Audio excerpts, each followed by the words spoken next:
بسم اللہ الرحمن الرحیم۔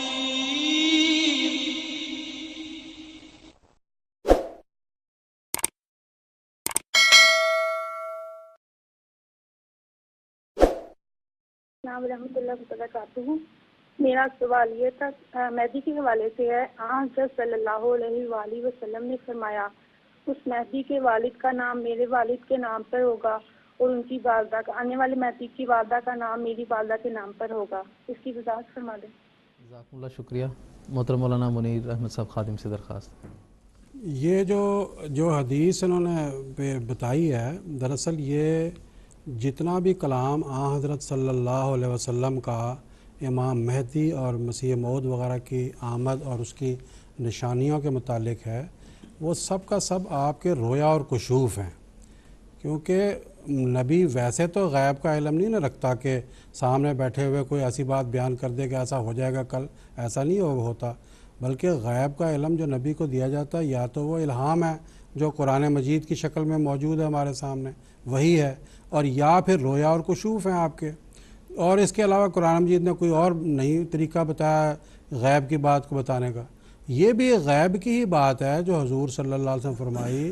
کہ جو مہدی آئے گا اس کا نام میرے نام کی طرح ہوگا، اس کے والد کا نام میرے والد کی طرح کا ہوگا، اور اس حدیث کے اگلے الفاظ یہ ہیں کہ وَهُوَ يُدْفَنُ مَعِي فِي قبری، وہ میرے ساتھ میری قبر میں دفن کیا جائے گا۔ اب یہ جو کشف ہے رسول اللہ صلی اللہ علیہ وسلم کا، یہ تعبیر طلب ہے۔ حضور صلی اللہ علیہ وسلم نے بھی اپنی زندگی میں جو رویا و کشوف دیکھے، آپ نے کئیوں کی تعبیر فرمائی، اور اس موقع پر یہ بات بھی یاد رکھنی چاہیے کہ ضروری نہیں ہوتا کہ جو تعبیر کر دی جائے کوئی خدا کا نبی بھی کرے تو وہ بعض دفعہ غلط نکل سکتی ہے، اور اس کو اجتہادی غلطی کہتے ہیں اسلامی اصطلاح میں۔ چنانچہ حضرت صلی اللہ علیہ وسلم نے اپنے بعض کشوف کی تعبیر کی، مثال کے طور پر مدینہ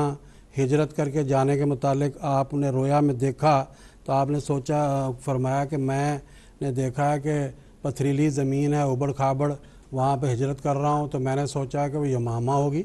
یا نخلا ہوگی، لیکن بعد میں میرے سامنے اس کی جو تعبیر ہے وہ مدینہ کی شکل میں ظاہر ہوئی۔ تو کیا مطلب کہ جو تعبیر کی جاتی ہے وہ بھی ضروری نہیں ہو کہ ویسے پوری ہو جائے۔ اب یہ جو بات ہے کہ اس کا نام محمد ہوگا، تو اب یہ ظاہر پرستوں نے تلاش کرنا شروع کر دیا کہ ایسا امام مہدی تلاش کرو جس کا نام محمد ہو، جس کے والد کا نام عبداللہ ہو،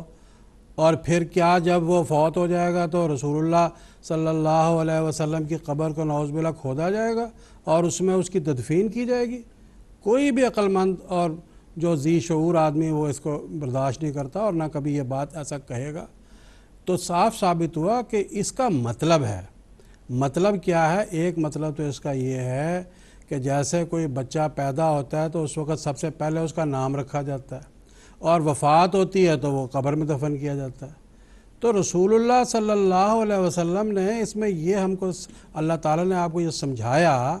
کہ جو امام مہدی آنے والا ہے اس کا آغاز تمہارے آغاز کی طرح ہی ہوگا، اور اس کا انجام بھی تمہارے انجام کی طرح ہی ہوگا۔ جیسے تم لوگ مخالفتیں برداشت کر رہے ہو اور تم لوگ جو ہے وہ کیا نام اس کا تکالیف برداشت کر رہے ہو، ویسے ہی ہوگا، اور جس طرح تمہارا جو ہے انجام ہوا کامیابی اور کامیابیوں والا، اللہ تعالیٰ کی خوشنودیاں اور کامیابیاں اس کے ساتھ بھی شامل ہوں گی۔ اور اس میں ایک بات یہ بھی بتائی گئی ہے کہ جو آنے والا امام مہدی ہے وہ حضرت صلی اللہ علیہ وسلم کی خو اور بو پر ہوگا، آپ کے بالکل عین مطابق آپ کی سیرت کو وہ سمے ہوئے ہوگا۔ چنانچہ اسی خواب کو مد نظر رکھ کر، اسی کشف کو مد نظر رکھ کر بعض بڑے بڑے علماء کرام نے کہا کہ جب وہ امام مہدی آئے گا تو وہ کہے گا دیکھو جس نے محمد صلی اللہ علیہ وسلم کو دیکھنا مجھے دیکھ لے،